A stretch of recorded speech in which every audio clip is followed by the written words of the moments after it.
second we walked out of the train station. Boom. Oh, and then there's this. Boom, gladiators. This should be fun. Yeah.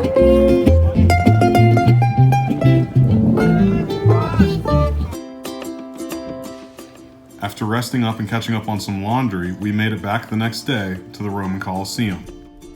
We did a self-guided tour and were surprised that all of the nice, expensive stone had been removed long ago to be used in other Roman buildings, leaving behind only a shell of what it once was.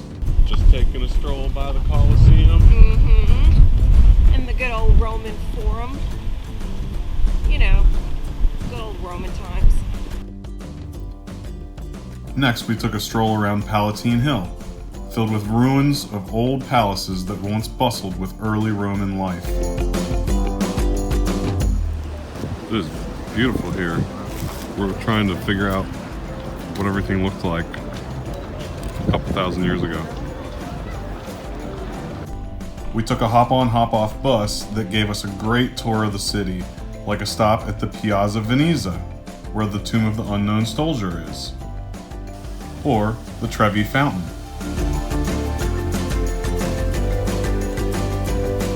So we're walking down our little tiny street. It's not tiny compared to Venice, but it's still pretty small. But the funny thing is, right now there aren't any cars on it, but it's a cobblestone street, and you really have to be careful because all of a sudden a car will show up, and sometimes they're going like 30 miles an hour. Mm-hmm. And it's really dangerous. Like if you were a driver and sneezed, you would hit people.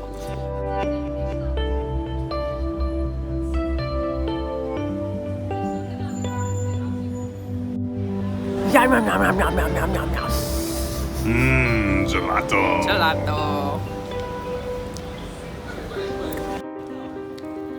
We spent every night at the market at Campo di Fiori, which had amazing restaurants and bars and outdoor seating. These guys were selling little light-up helicopter toys, which we admit we bought. For our nephews, of course. While we're walking to the Vatican, It's a beautiful day. it's a very beautiful day. Both of our umbrellas are about to give out. But they held out just long enough for the rain to give way to some sunshine as we approached St. Peter's Basilica. Inside, it was simply stunning. The gilded domes stretched our necks, and everywhere we looked, there were beautiful sculptures and Latin phrases we didn't understand. Underneath the main floor, we toured the tombs of the popes, where all of the past popes are buried. We couldn't take any pictures or video there, but it was very cool to see. Next was the Vatican Museum. We saw this old mummy and slowly strolled through the halls of one of the most ornate museums we've ever seen. There were all sorts of sculptures and artwork.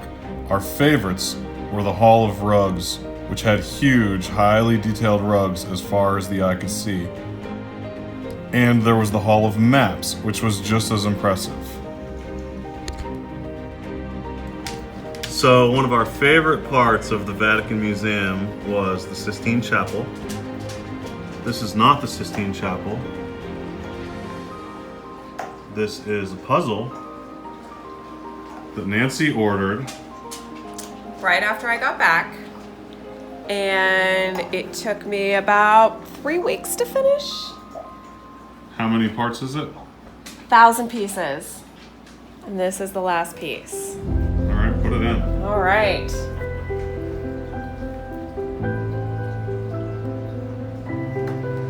There we go. We have our own little Sistine Chapel now.